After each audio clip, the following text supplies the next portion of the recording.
बंगाल की पूर्व मुख्यमंत्री ममता बनर्जी के वकीलों की तरह गाउन पहनकर वो गले में क्या कहते हैं उसको, बैंड क्या कहते हैं वो पहनकर कलकत्ता हाईकोर्ट में पेश होने पर विवाद हो गया। ये देखिए ममता जी की तस्वीर आप देख रहे हैं। ये केस लेके गई थी वो हाई कोर्ट में। इससे पहले वो एक बार सुप्रीम कोर्ट में भी गई थी, लेकिन तब ऐसे गाउन वाउन नहीं पहना था उन्होंने। लेकिन एक बार खुद अपीयर हुई थी, मतलब अपनी जगह खुद करने के लिए गई थी SIR पर चुनाव से पहले। और अब ये गई हैं चुनाव के बाद वायलेंस में अपने लोगों को टारगेट किया गया, ऐसा उनका कहना है, उस मुद्दे पर। तो अब विवाद ये हो गया कि ममता जी क्या वकील हैं जो वो वकीलों की तरह कपड़ा पहन कर गई। वकीलों की जो सर्वोच्च नियामक संस्था है बार काउंसिल ऑफ इंडिया, इसने पश्चिम बंगाल बार काउंसिल से इस बारे में जवाब मांगा है। बार काउंसिल ऑफ इंडिया ने ममता बनर्जी के बतौर वकील नामांकन, उनकी प्रैक्टिस की क्या स्थिति है, इस पर रिपोर्ट देने को कहा है। बार काउंसिल ने जिन सवालों के जवाब मांगे हैं उसमें पूछा गया है कि ममता बनर्जी का एनरोलमेंट नंबर और उसकी तारीख क्या है, क्या उनका नाम अभी भी वकीलों के रजिस्टर में दर्ज है, मुख्यमंत्री के तौर पर उनके 2011 से 26 तक के कार्यकाल के दौरान क्या उन्होंने अपनी प्रैक्टिस स्वेच्छा से निलंबित की थी, क्या उन्होंने प्रैक्टिस दोबारा शुरू करने के लिए कोई आवेदन दिया है, और क्या उनका सर्टिफिकेट ऑफ प्रैक्टिस COP वर्तमान में वैध है और सक्रिय है। और बार काउंसिल ऑफ इंडिया ने राज्य बार काउंसिल को 16 मई तक जवाब देने को कहा है। साथ ही सख्त चेतावनी भी दी है कि राज्य बार काउंसिल अपने रिकॉर्ड में कोई छेड़छाड़ ना करे, मामले में सभी मूल रिकॉर्ड्स को सुरक्षित रखा जाएगा। अब सवाल यह है, अब इसका जवाब तो ममता बनर्जी को देना पड़ेगा, नहीं तो इस पर भी कार्रवाई होगी उनके खिलाफ। लेकिन जरूरत क्या थी इसकी? भाई अगर वो अभी भी वकील हैं भी तो भी क्या जरूरत है? तो ये स्टंट है या ये भी कोई मैसेजिंग है, क्या है सर? मतलब अभूतपूर्व ही है ये तो। ऐसे तो देखिए नेता लोग अपीयर होते हैं, लेकिन वो वाकई में बड़े वकील हैं।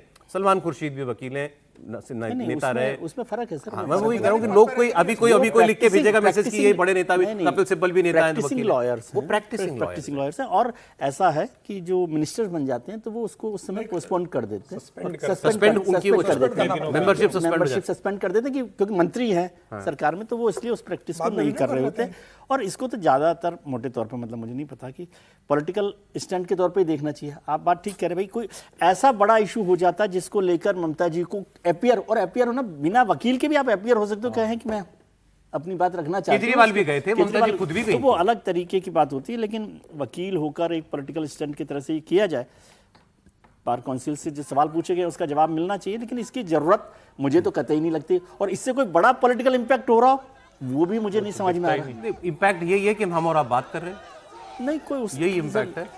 और क्या होगा? मुझे ऐसा नहीं लगता। बाकी हेडलाइन बनाने के लिए था, आपको हेडलाइन भी नहीं बन रही इस विषय पे। नहीं, मुझे लगता है कि ममता बनर्जी भी जो कर रही हैं वो एक ढंग से पोस्चरिंग कर रही हैं। और जब आपका नेता लड़ते हुए दिख रहा है तो कहीं ना कहीं वो कॉन्फिडेंस बिल्ड करना चाहती हैं अपने कार्यकर्ताओं में कि देखिए हम ये जो वायलेंस हो रहा है हम उसके साथ खड़े हैं।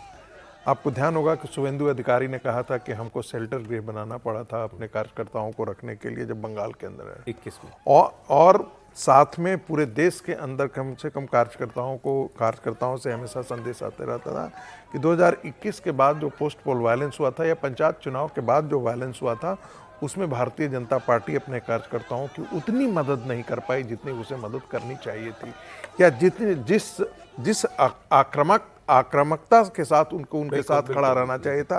क्योंकि उनके घरों पर बम फोड़े गए थे, चाकू मारा गया था, पिस्टल से गोली चला दी गई थी, और हजारों लोग जाकर के आसाम भाग गए थे, झारखंड भाग गए थे, बिहार आकर के भाग गए थे। वैसे तो इस चुनाव में भी पिटे बीजेपी के उम्मीदवार ही हैं। नहीं, इस बार तो दोनों तरफ से हुआ, ऐसा नहीं है। इस बार हिसाब थोड़ा सा ठीक ठाक रहा है, इस बार एक तरफा नहीं रहा है, इस बार दो तरफा रहा है। क्योंकि इधर से भी उनकी कुटाई कुछ अच्छी हुई है, जो जानकारी हमको मिली है उनकी भी अच्छी कुटाई हुई है। तो मतलब जैसे वो है ना दिल्ली दंगा के बारे में कहा जाता था कि पहला दिन तो बहुत पीटे, लेकिन दूसरा दिन बाद जो है उनकी भी अच्छी कुटाई हुई थी। तो वही स्थिति इस बार यहाँ बंगाल के दूसरी बात स्टंट मानते हैं, मुझे लगता है कि ये कोई करने की आवश्यकता नहीं थी। वो ये आया है ना, मेरे घर का ही आया है, बता दूंगा तो आप हंसते हंसते लोटपोट हो जाएंगे। फैमिली पर आया कि क्या घर से जेप्टो से आया था, तो बच्चे ने कहा मंदिर का प्रसाद। चलिए ठीक है। अब लेकिन इन्होंने कल अपने सांसदों की मीटिंग ली, ममता बनर्जी ने। पहले विधायकों की मीटिंग ली थी नतीजों के बाद, अब इन्होंने सांसदों की मीटिंग ली। और सांसद मैं आपको जिनका बयान दिखा रहा हूँ बड़ी चर्चित रही हैं कैंपेन के दौरान। शाइनी घोष, वो गाना भी जब याद दिला देगा कोई आपने मस्जिद नहीं, वो दिल गाना में इनको याद दिल होगा, में वो भी अभी दिल गाएंगे में गाना। वो लोग कह रहे हैं कि उस गाने ने भी मतलब 20-25 सीटें तो उसे गाने ने कम कर दी होंगी, ममता बनर्जी की जो गाना उन्होंने गाया था उन्होंने। लेकिन उस बैठक के बारे में क्या कहा, ममता बनर्जी ने अपने सांसदों को क्या बोला, शाइनी घोष।